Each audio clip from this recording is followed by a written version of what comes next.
Giovanni Taglialavoro è anche un autore RAI, ecco, parliamo di questa esperienza in RAI, cosa magari ci proporrai per la nuova stagione? Beh, confermiamo Una mattina in famiglia che il sabato e la domenica mattina su Rai 1 è il programma che fa il maggior ascolto di tutte le televisioni nazionali.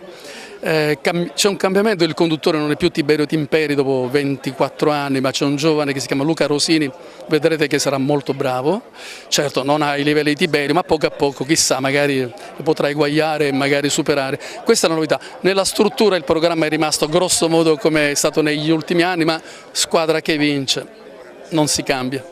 Voi avete sempre qualche occhio di riguardo per la Sicilia, in particolare con dei flash che fate dei collegamenti anche sulla nostra città, sulla nostra provincia? Assolutamente, l'abbiamo fatto quest'anno diverse volte, dalla Sagra del Pistacchio di Raffadali alla Colimbetra, al teatro greco ellenistico romano scoperto.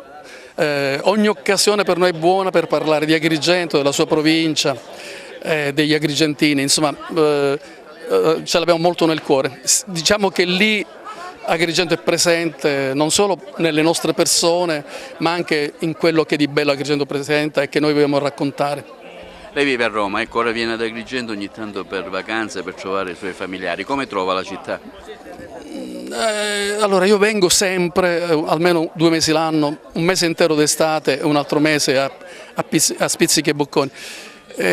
La città è in difficoltà come quasi tutte le città del sud per ragioni finanziarie.